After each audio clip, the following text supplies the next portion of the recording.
NCB times ಮೀಡಿಯಾಗೆ ಸ್ವಾಗತ. ನಾನು ದರ್ಶನ್ ಹುಣಸೂರು. ಪೊಲೀಸರ ಸೋಗಿನಲ್ಲಿ ಬೆಂಗಳೂರಿನ ಉದ್ಯಮಿಯ ಮನೆ ಲೂಟಿ, ಅರ್ಧ ಕೆಜಿ ಚಿನ್ನ, 20 ಲಕ್ಷ ನಗದನ್ನ ದೋಚಿ ಪರಾರಿ. ಬೆಂಗಳೂರಿನಲ್ಲಿ ಉದ್ಯಮಿ ಮನೆಯ ದರೋಡೆ ನಡೆದಿದೆ.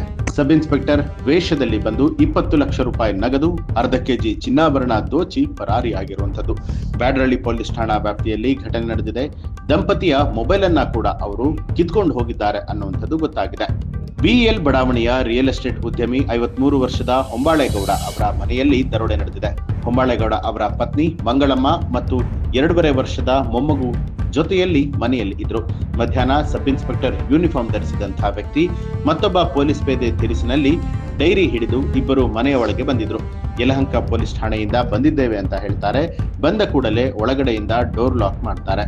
ಬಳಿಕ ಗನ್ ತೋರಿಸಿ ಹೊಂಬಾಳೆಗೌಡ ಮತ್ತು ಮಂಗಳಮ್ಮ ಅವರಿಗೆ ಟೇಪ್ ಅನ್ನ ಸುತ್ತಿದ್ರು. ನಂತರ ಮನೆಯಲ್ಲಿ ಜಾಲಾಡಿ ಸುಮಾರು 20 ಲಕ್ಷ ರೂಪಾಯಿ ಹಣ ಮತ್ತು ಅರ್ಧ ಕೆಜಿ ಚಿನ್ನಾಭರಣ ದೋಚಿ ಪರಾರಿಯಾಗಿದ್ದಾರೆ. ಜೊತೆಗೆ ದಂಪತಿ ಮೊಬೈಲ್ ಅನ್ನ ಕಿತ್ಕೊಂಡು ಹೋಗಿದ್ದಾರೆ ಅಂತ ಹೇಳಿ ಪೊಲೀಸ್ ಮೂಲಗಳು ಹೇಳಿದೆ. ಈ ಒಂದು ಮಾಹಿತಿಗಾಗಿ ಸಂಬಂಧಪಟ್ಟಂತೆ ನಿಮ್ಮ ಅನಿಸಿಕೆ ಅಭಿಪ್ರಾಯವನ್ನ ಕಮೆಂಟ್ ಮಾಡಿ ತಿಳಿಸಿ. ಹಾಗೆ ನೀವಿನ್ನೂ ಕೂಡ ನಮ್ಮ ಚಾನಲ್ ಅನ್ನ ಸಬ್ಸ್ಕ್ರೈಬ್ ಮಾಡಿಲ್ಲ ಅನ್ನುವಂಥದ್ದಾದ್ರೆ ಈಗಲೇ ಸಬ್ಸ್ಕ್ರೈಬ್ ಮಾಡಿ, ಬೆಲ್ ಐಕಾನ್ ಒತ್ತಿ.